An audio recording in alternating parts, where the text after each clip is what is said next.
نیازی صاحب starting from you, Tehreek Insaf کے اوپر یہ الزام لگتا ہے آج تک کہ وہ نوجوانان کو ایک ڈھال کے طور پر استعمال کرتے رہے ہیں. اب یہ الزام تک تھا نا، الزام ہوتا ہے تب تک معاملہ الگ ہوتا ہے. آج مصطفیٰ نواز کھوکھر صاحب نے جو بات کہی ہے، اور کیونکہ ان کی تحریک آپ کی تحریک ایک ہی تحریک سمجھی جائے، اس سینس میں وہ کہہ رہے ہیں کہ یہ گفتگو ہوئی ہے کہ ہم یہ نہیں چاہتے، لیکن ہو سکتا ہے آنے والے دنوں کے اندر ہمیں نوجوانوں کو وہ نوبت آئے کہ سامنے لے کر آنا پڑے. آپ کو لگتا ہے کہ ایک تو وہ نوبت آئے گی، دوسرا یہ کہ نوجوانان کو آگے ڈھال کے طور پر استعمال کرنا، کیا یہ پی ٹی آئی کی پالیسی ہے؟ اچھا، یہ تو آپ ان کے ایک بیان سے چیز لے کے چل رہی ہے نا. نوجوانوں کو دیکھیں اوور آل کب استعمال کیا بطور ڈھال. تحریک انصاف تو بات کر رہی ہے اس ملک میں نوجوانوں کو حقوق دلانے کے لیے. بیسیکلی ہو کیا رہا ہے نوجوانوں کے ساتھ؟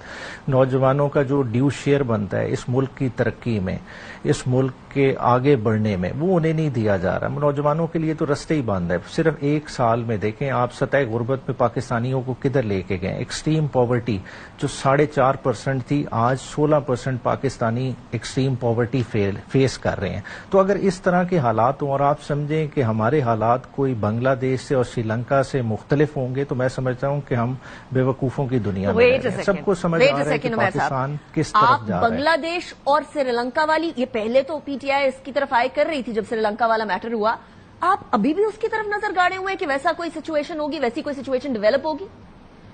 ابھی آپریشن بنیاد مرصوص کے بعد بہتری کی فضا تو بتا دیں نا. دیکھیں overall trickle down effect کدھر ہے. دیکھیں اوپر امیر طبقہ امیر سے امیر تر ہوتا جا رہا ہے. اسی ریسنٹ ٹائم میں 300 ارب روپیہ غریب پاکستانی کی جیب سے چینی مافیا نے لوٹ لیا. کسی نے جوں کے توں کیا. بجلی کی کمپنیوں نے 250-60 ارب کی ایکسٹرا بلنگ کی ہے. کسی کی جو ہے نا سر پہ جوں کے توں رینگی، کسی کو پرواہ بھی نہیں ہوئی. کسانوں سے 2.2 ٹریلین روپیز کا ڈاکہ ڈالا گیا. وہ کسی نے دیکھا جب جی میں کہہ رہی ہوں سر پہ شاید رینگ رہی ہو، کان تک ابھی تک نہیں پہنچی ہے، پتہ نہیں وہ کب پہنچے گی. میں ان سے وہ سوال کروں گی نا، یہ چینی والا سوال کرتی ہوں میں بھی، لیکن میرا آپ سے سوال کچھ اور ہے نا. یہ جو اکنامک میٹرز ہیں میں دانیال صاحب کے سامنے رکھوں گی because he is the government representative, is answerable. But مجھے یہ بتا دیں کہ آپ ابھی بھی بنگلہ دیش اور سری لنکا کی طرف دیکھ کر بیٹھے ہوئے ہیں کہ جی وہاں اس طرح کی کوئی سچویشن ہونی ہے، جبکہ اب میکرو اکنامک انڈیکیٹرز حالات ہے.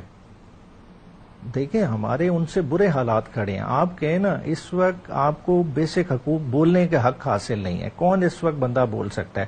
جنہوں نے بولنے کی کوشش کی ان کو آپ نے کس طرح سے سزائیں دی. اور آج عمران خان نے ایک بڑا ہی جو ہے نا رڈر سٹانس لیا کہ ہم نے ان سیٹوں پہ الیکشن بھی نہیں لڑنا. یہ اوور آل آپ کے سسٹم کی وہ شو کر رہا ہے کہ آپ کا سسٹم جا کس طرف رہا ہے. جو بیسیکلی یہ سسٹم کو کسی اور طرف ہانکنا چاہتے تھے، عمران خان آج ایک دفعہ پھر دوبارہ سے دیوار بن کے اس سسٹم کے سامنے آ کے کھڑا ہو گیا.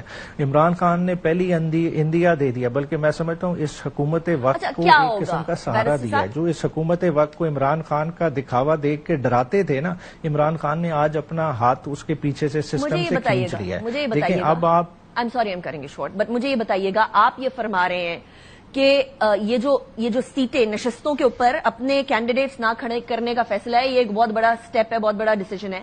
اس سے پہلے کے پی کے کی اسمبلی تحلیل ہوئی، اس سے پہلے پنجاب کی اسمبلی تحلیل ہوئی. آپ لوگوں نے اپنے نیشنل اسمبلی کے اندر ریزگنیشن دیکھے. میری آنکھوں دیکھا حال ہے. اس ٹائم پر میری عمران خان صاحب سے ملاقات بھی ہوئی تھی اور انہوں نے کہا تھا کہ شاید وہ والا ڈیسیجن صحیح نہیں تھا. سو مجھے یہ بتا دیجیے گا، اگر وہ ڈیسیجن تب صحیح نہیں تھا تو اب کیسے صحیح ہو جائے گا؟ اس ٹائم پہ حرام آج حلال کیسے؟ ہاؤ؟ نہیں، آج کے حالات بہت مختلف ہو گئے ہیں. دیکھیں آج آپ کا خیبر پختونخوا جل رہا ہے، اور اس جلنے کا انضام اگر مرکز پہ آ رہا ہے تو کسی حد تک کے پی کے کی گورنمنٹ پہ بھی آئے گا. آج لکی مروت میں ڈیتھس ہوئی ہیں، پہلے باجوڑ میں ہوئی ہیں. دیکھیں ان ساروں کا کون ذمہ دار بنے گا؟ جب کوئی ایک آپریشن جس بھی ٹیریٹری میں ہوگا بغیر عوام کو اعتماد لے کے وہ آپ کے سر پہ آئے گا. اور اسی وجہ سے عمران خان نے آج ہائی لائٹ کیا ہے ان ایشوز کو بھی. دیکھیں آپ نے سیاست کرنی ہے، سیاستدان آنسریبل ہے اپنے ووٹر بیس کو. سیاستدان کوئی اس طرح سے تو نہیں ہے کہ صرف ایک ادارے کا اس نے پرسپیکٹو دیکھنا ہے.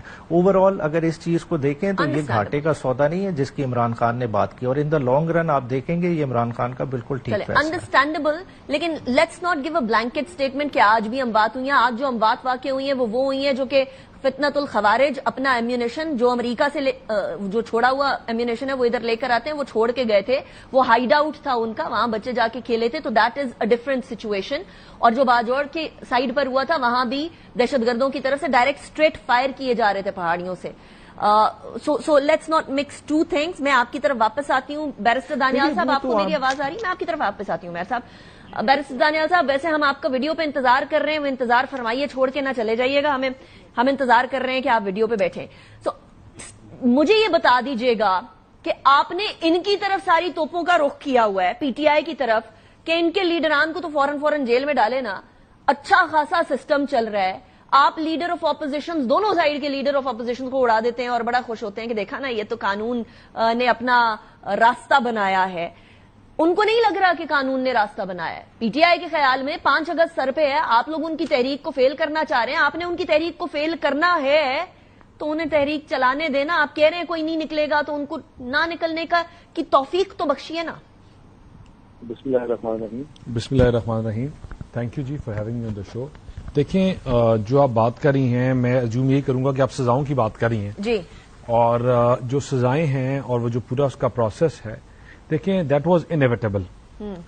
پاکستان آج جہاں کھڑا ہوا ہے اور جس پوائنٹ کے اوپر آج ہم پہنچے ہوئے ہیں، یہ بات تو ڈیسائیڈڈ تھی کہ اس ملک میں 2 سوچیں اکٹھی نہیں چل سکتی. جلاؤ گھراؤ، تفریق، نفرت، آگ لگانے کی سوچ اور پروگریسو پاکستان کی سوچ، یہ دونوں سوچیں اکٹھی نہیں چل سکتی تھی. اور ایک سوچ کو مرنا تھا، اور وہ سوچ جو ہے وہ پاکستان کو آگ لگانے کی سوچ ہے. وہ سوچ سول نافرمانی کی سوچ ہے. وہ سوچ پاکستان کو بند کرنے کی سوچ ہے. اور یہ جب آپ ایسی چیزیں کرتے ہیں تو پاکستان نے یہ لائن ڈرا کرنی تھی. یہ سزائیں کسی فرد کو نہیں ہوئی، یہ سزائیں کسی بندوں کو نہیں ہوئی، یہ سزائیں اس مائنڈ سیٹ کو ہوئی ہیں. وہ جو مائنڈ سیٹ پاکستان میں تفریق کی بات کرتا تھا، اس مائنڈ سیٹ کو جو پاکستان کو توڑنے کی بات کرتا تھا، اس مائنڈ سیٹ کو جو پاکستان میں پروگریسو اور پاکستان میں پراسپیرٹی نہیں لانا چاہتا تھا. دیکھیں، آج وہ لوگ جو پاکستان میں جواب مانگ رہے تھے، شہداؤں کی فیملیاں جو کہہ رہے تھے کہ ہماری فیملیز کا، ہمارے بچوں کا مذاق اڑایا گیا، ان لوگوں کے ساتھ کیا سلوک کیا ہوا گیا ان کے لیے، یہ جواب ہے ان لوگوں کو جو افواج اپنی جان دیتے ہیں پاکستان کے لیے، یا پاکستان کے بارڈرز پہ کھڑے ہو کر جو یہ پوچھتے تھے کہ بھائی کہ جب یہ ریڈ لائن کراس کی گئی تو اس کے بدلے میں کیا ہوا. And that is what happened. And یہ پریسیڈنٹ سیٹ ہوا ہے اور یہ لائن ڈرا کی گئی ہے کہ چاہے آپ کا تعلق کسی جماعت کے ساتھ ہو، آپ چھوٹے لیڈر ہو، آپ بڑے لیڈر ہو، آپ کا تعلق کسی اور تنظیم کے ساتھ ہو، آپ کا تعلق بے شک مادر پدر آزادی والی کوئی بات نہیں ہے. بیرسٹر صاحب، دانیال صاحب، I understand what you are saying کہ یہ ریڈ لائن جو کراس ہوئی ہے اس کو نیو نارم نہیں بنایا جا سکتا تھا، لیکن مجھے دوسری طرف یہ بھی بتا دیجیے گا